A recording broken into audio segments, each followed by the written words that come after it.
This set of PowerPoint slides is devoted to the question of how we read emotions in other people. There are a lot of different nonverbal behaviors that people engage in that tell us how they're feeling, sometimes intentionally, sometimes unintentionally. There's something called paralanguage, where you can tell the emotional state of a person by cues that are in the voice. Not the words that the person says, but how tense is the voice and other cues in the person's voice that tell you something about their emotion. We also look at body cues, a person's posture, are they tense or relaxed, crying. All kinds of other things are used to interpret how people are feeling. But easily the most influential channel for understanding another person's emotional state is his or her facial expressions. So in this set of slides, we're going to talk about reading emotions through the facial expressions of others.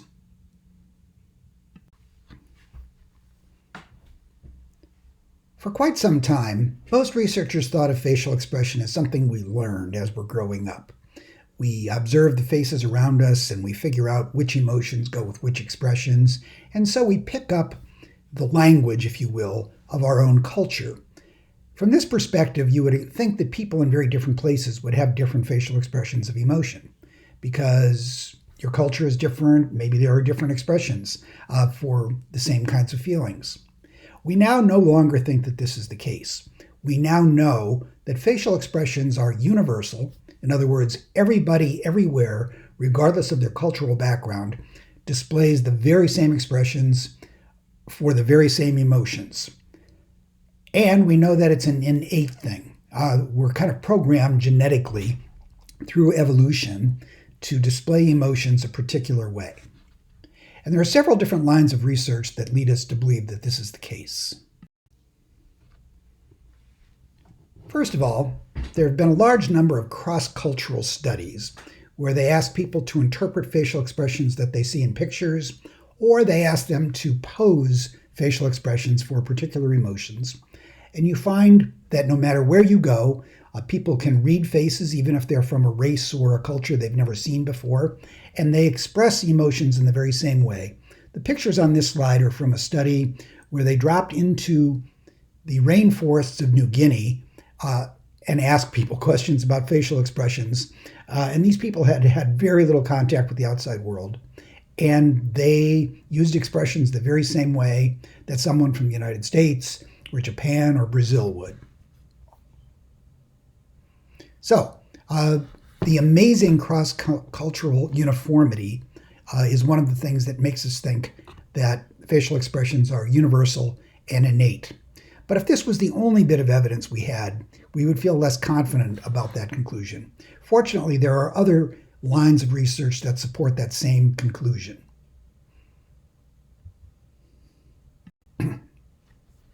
For example, primatologists who study social behavior in non-human primates have discovered that our primate cousins use highly similar facial expressions in the very same situations that humans would use those same expressions. So here you're seeing an example of a primate play face in a human and in a chimp. This is an expression that's used when the animal is trying to invite one of its playmates to play. And similarly, you see the same kinds of expressions for things like disgust, anger, sadness, and fear.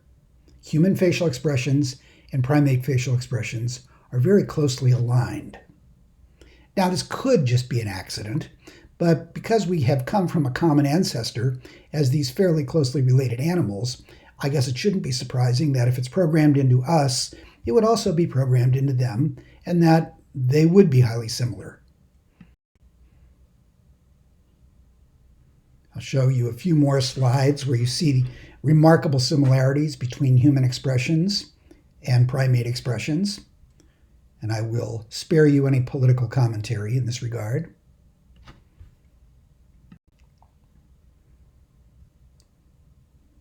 Yet another primate to primate slide.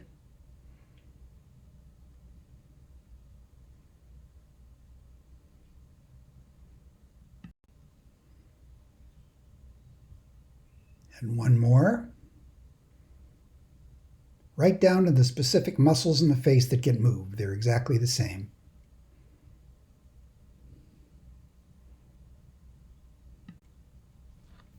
And this one is one of my favorites. This albino gorilla is displaying something that's called the gingival narcissistic smile. And again, I will spare you any political commentary.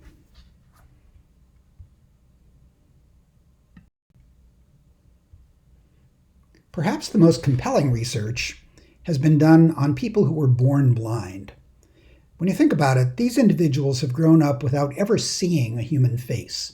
There's no way they could have learned facial expressions through imitation, by watching others and then doing what others do. And yet, blind individuals and sighted individuals display exactly the same expressions in exactly the same situations. I think this is clear evidence that it's not a learned behavior, but rather something that's programmed into us from birth. So if we have all of these different lines of research telling us that facial expressions are universal and innate, why, for so long, did people think it's something that we learned through our culture? I think something that got in the way of our understanding this earlier is something known as a display rule. Display rules are the rules that cultures have developed about when it's polite or not polite, when it's permitted and not permitted to show different kinds of emotions. And we very quickly learn the rules of our culture. And so some cultures are more expressive than others. In Japan, for example, it's considered impolite to display extreme emotion in public, to laugh too loudly, to be very angry, to be very loud. People are much more reserved. In the United States, there's more freedom to express emotions publicly. But if you get someone from Japan and somebody from the United States to spontaneously and honestly show emotions, they do it the very same way. But there are different rules that govern behavior. And even within our society, we have rules for certain situations, right?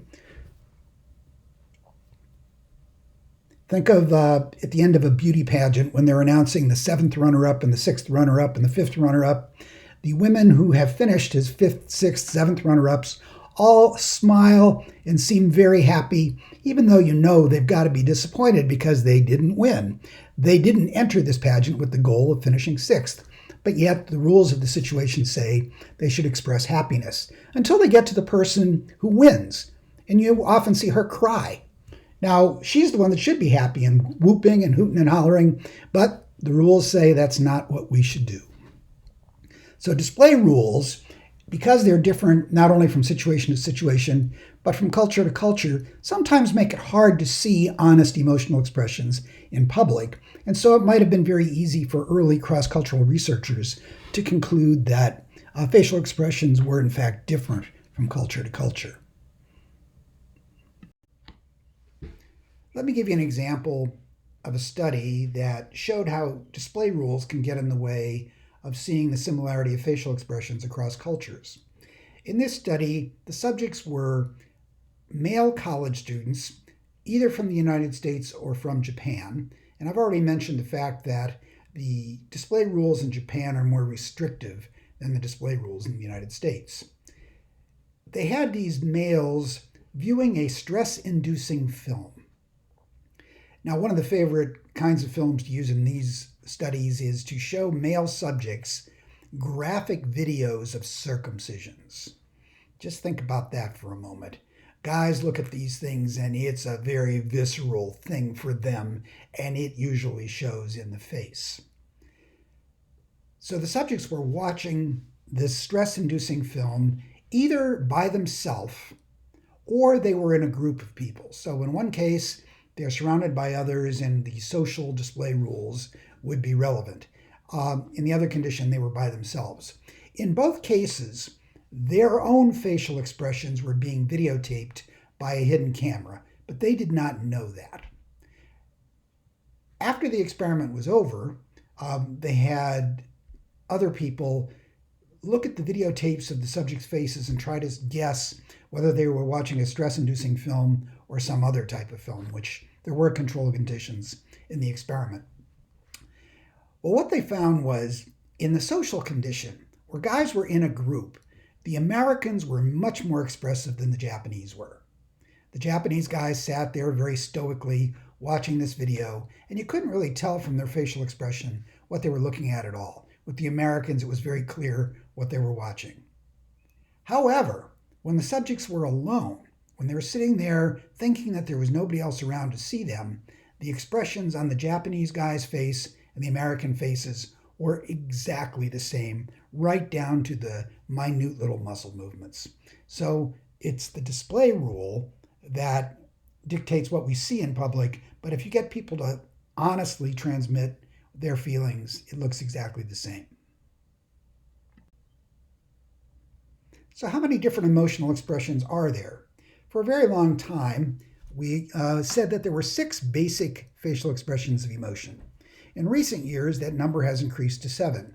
I don't know who makes these decisions. Nobody asks me about it, but we now have 7 basic facial expressions of emotion. Now, we certainly have more than 7 different emotions. But I want you to think of these facial expressions the way that you learned about primary and secondary colors when you were in grade school. You may remember looking at a color wheel that has the primary colors arranged in a circle. So red and yellow, for example, would be primary colors, but you can get orange by mixing red and yellow together. And orange then is a secondary color, but orange is certainly a different color from red and yellow. Think of facial expressions of emotion the same way. There are 7 basic expressions of emotion, but by mixing components of those different expressions, you get other emotional expressions. So these 7 basic facial expressions of emotion are joy or happiness, surprise, contempt, sadness, anger, disgust, and fear. We're very good at identifying these expressions. If I were to show you slides of facial expressions and just put them up there for fractions of a second, you would be able to identify with pretty good accuracy what expression you had just looked at. And as good as you are at that, sometimes it's hard for people to say exactly what it is they're paying attention to. So for example, if I were to ask you, what do I do with my face when I'm surprised? You might say, well, my eyes open and my eyebrows go up and my mouth opens. But then if I were to ask you, well, what do I do when I'm expressing fear? You might say, well, my eyes open, my mouth opens, my eyebrows go up. It sounds the same, but you can tell the difference immediately. You never mistake fear and surprise. Because there are some very subtle little cues that we look at to tell us the difference. So, for example, in surprise, my eyebrows are raised and my eyes are open, but the eyebrows are fairly relaxed and the eyes are wide open but not tense. Similarly, the mouth is open and not tense. If you look at this fear expression, you'll see that the eyebrows are raised and kind of pulled together toward the center. The eyes are wide open, but if you look at the eyelids, both the upper and lower, they're very stiff and rigid and tense. And in the mouth, you have a tension in the jaw that you don't see in surprise.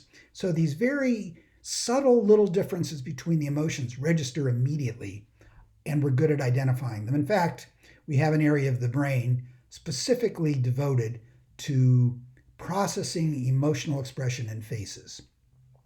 For most people, it's located in the right hemisphere. So if we're so good at this, why do we sometimes make mistakes when we're reading the faces of other people? Well, there are a lot of different reasons why this might happen. One of the reasons we might make a mistake is because we're missing something that's known as a micro-expression. Micro-expressions are very brief, fleeting expressions that sort of dance across the face. They come and go very quickly, and if we don't happen to be looking right at the face when the micro-expression shows up, we can miss an important clue as to what the person is feeling. And there's lots of reasons why we're not looking at somebody all the time. It would be considered pretty bad form to stare fixedly at somebody while you're involved in a conversation with them. Usually you look at them for a while, then glance away, and then glance back. You look at them more when you're listening than when you're talking, but there's still a fair amount of time in the conversation where we're not looking directly at the face of the other person. And because that's the case, we may miss microexpressions if they're occurring when we're not looking. But sometimes we misinterpret people's emotional state because they're intentionally misleading us. Remember display rules. We have all kinds of requirements in day-to-day life where we are kind of required to lie with our face to either cover up emotions we're feeling or express emotions we don't really have. And for some people, their job dictates that this is what they have to do. Certainly, if you're an actor or an actress, you make a living at faking emotions and covering up real emotions. But if you're engaged in any kind of career where you're negotiating with individuals or you're in sales, you have to display certain kinds of emotions and hide others. If you're an emergency room physician, it's pretty bad form when a patient comes in for you to look at them and recoil in disgust and horror and make yuck sounds, because you're not supposed to do that. You're supposed to be professional.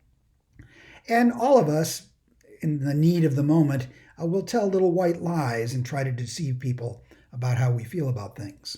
And there are some standard techniques we do to make that happen. One of them is called qualifying. This is where you quickly follow one expression with another. So you let one of them slip out like, damn it. And then, you smile and you, with a second facial expression, try to convey the message, I didn't really mean that thing you just saw. So you qualify one expression by very quickly following it up with another one. There's another one called modulating.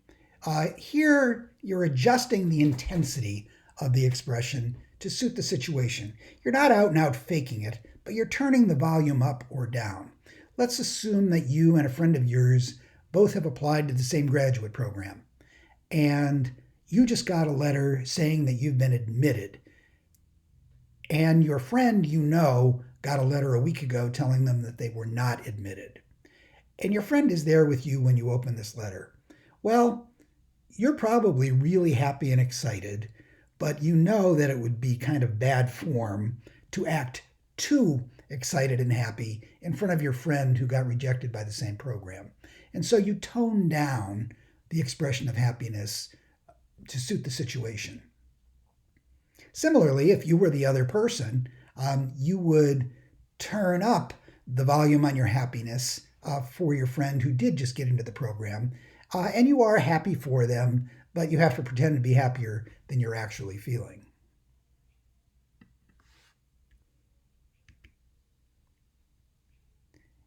And in falsifying, you're out and out faking it.